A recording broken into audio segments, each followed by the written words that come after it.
All right, guys, pretty quick little order today. I have a 2-card PSA reveal for you, and then there's a couple other things I'm going to talk about.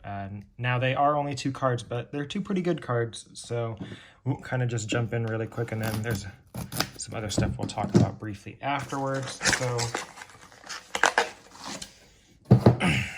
just the 2 today. Right off the bat, if you couldn't get the hint, it is another Wander card, and pretty familiar if some of you guys watched my last video. This is another one of the advanced stats, and got one right here. This was the PSA 10 that we got last time, so let's take a look. Nice, we got another 10, guys. That's pretty sick. So not showing another video. These are 2 different cards, not the same card I'm revealing twice. So I've got 2 of the advanced stat Wanders. You know, I looked up pop reports on these, on some of the cards that I'm going to talk about, but for whatever reason, I didn't, get this one looked at, but I got to imagine it's still pretty small. So pretty cool that I have 2 of these. There's only obviously 300 of them made. And, little teaser at the end here as well. I have, what's this? A 3rd advanced stat Wander that I got back. Just got it from the eBay authentication. I'm not sure what I want to do with this one. Just looking at it, looks like there might be a little bit more wear on some of these corners than the first 2. So I'm actually unsure. I might end up just hanging on to that one as is raw. I might sell it. But pretty cool. And so that is the first card. We got that 10 back. That's pretty cool. So we'll spread this out a little bit. And then the next card up, we have a Ja Morant. We have a Prism here, pink, and we got that 10 back. So this card I actually pulled myself a couple years ago, if you can believe that. I bought this, and it came out of, I don't know where the Hyper Pinks came from. I want to say one of the mega boxes. But this had when you pulled the pinks, they actually had the Zion and the Ja Morant back to back, and I got 2 of each of them. I sold a Ja previously. Obviously I have this one here, and then I graded the Zions, and they both came back 9s, but this came back a 10. So pretty sick card here as well. Anyway, so I kind of wanted to talk about some of these cards. We got these Wanders that are in front of me, and I wanted to talk about them a little bit. So these are all cards here. Every single one of these cards I graded myself. So we're going to take a look. I got 4 10s back. We had the gold foil first edition. Obviously, this is the biggest card that I own that's a Wander card.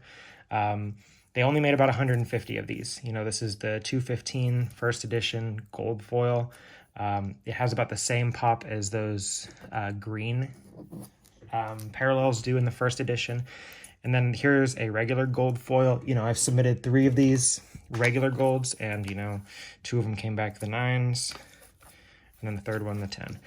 And then obviously the 2 advanced stats, the ones that we just talked about here. Now, the reason that I have all these listed out is because if you're going to be submitting and grading cards, you got to kind of know what price points you want to be in. Now, for all of these Wanders, I would send them in at $50, no problem.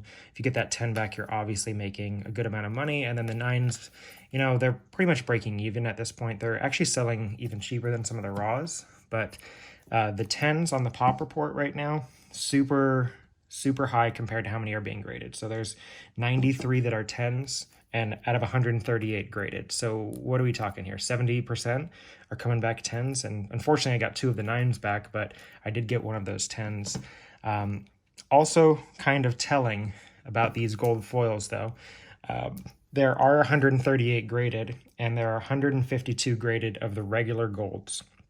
So the ones that are numbered out of 2022, there's just 14 more of them, which probably means that the gold foils, even though they're not numbered, they're probably about 80-90% the population in total of what a regular gold would be, which is interesting, because if you look back at some of the previous years, and so we're talking the gold foils, I think they've been out since 2020.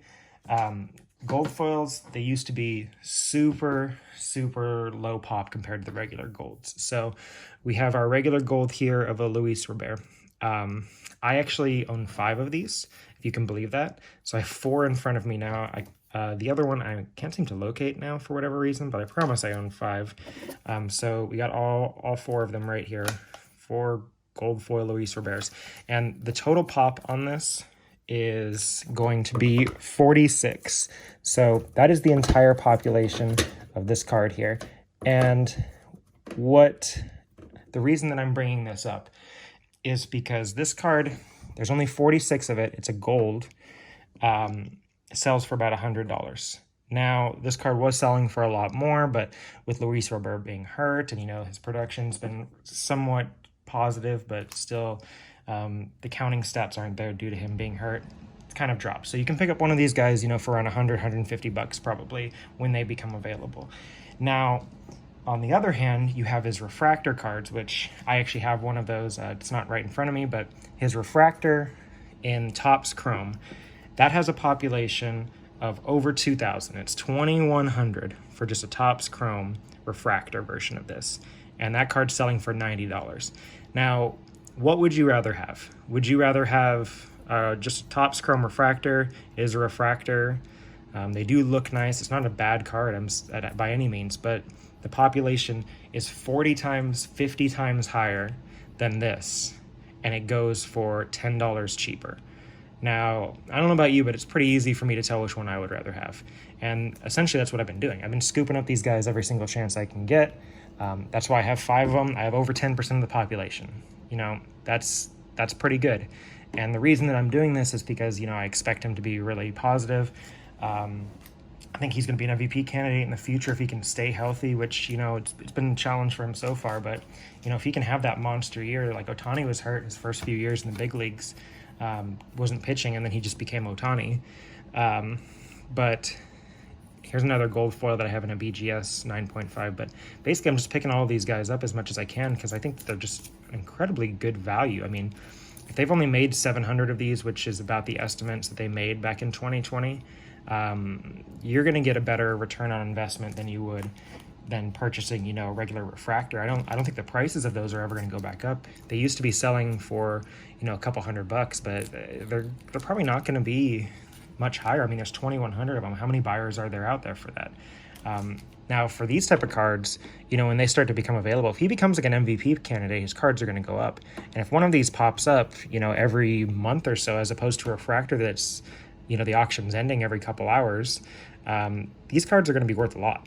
And so you just have to look at the pop reports and just kind of know what you have here, because while this is a population 46, like his negative refractor, which, it's a cool card, it's a really popular parallel, that's population 88. So almost twice the population of a gold foil, and it sells for $330. So it sells for over 3 times what a gold foil will sell for. And, the population's twice as much.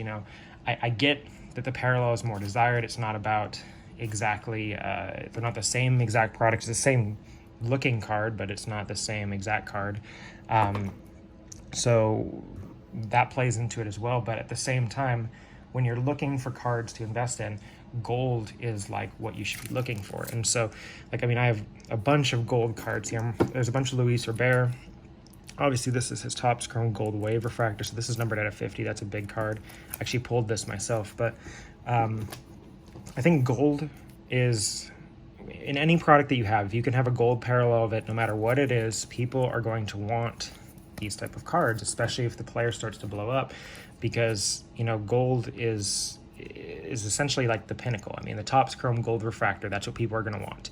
The Bowman Chrome Gold Refractors, that's what people want. They want them. They are the collectible cards. You're not just looking at the collectors, but you're looking at investors as well, like Luis Robert. This is at a 50. This is a super cool card. If you can get these cards at a good value, I picked this up for like $200.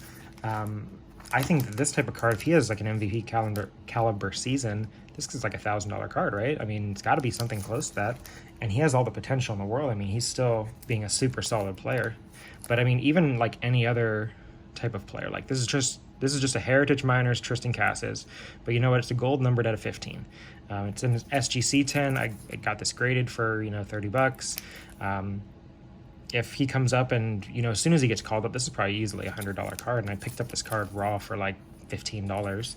So just any cards that you can get. If you can get it in gold parallel at a 50 here, these are the cards that people are going to be looking for when when the player develops and the player becomes what they can in the league, or they can, you know, get called up to the majors, whatever like peak milestones. And if you can't get a gold refractor, the next cards that I always like to look into, they are going to be the color match cards. So, you know, we have this Mookie Betts here. This is a pretty cool card. It's got a little bit of a defect in here. This is actually more of like a PC card than, you know, an investment point for me, just because it's got a little line in it. But, you know, these color match cards, this is what people are looking for. So if you, as somebody who is collecting and investing, is looking for a card, the easiest way to resell it is if it's a gold. This is actually a 1 of 1. Just throwing that out there. But if you can get the color match cards, you can get them resold very easily. And if you can get the gold cards, they will resell very easily. So just always keep in mind like what type of parallels you're buying, what type of card you're looking at. Make sure that they're good brands, they're good parallels. And even if the card's, you know, not selling for a lot now, if you can get a card like right here, this is a Sapphire at a 99 for Alex Bindless. It's a gold parallel. It's actually a color match with his hat and the uniform a little bit. So like this is a win-win right here. Like it's gold, and it's also a color match for the card. So just look at these things. These are the cards that when the player does become big, they're going to kind of blow up, and they're going to become the desirable cards in the hobby. So what kind of cards are you looking at? Does this kind of make sense to you? Is this the type of strategy that you guys look for? Let me know in the comments, and I appreciate you guys for tuning in. Thanks very much.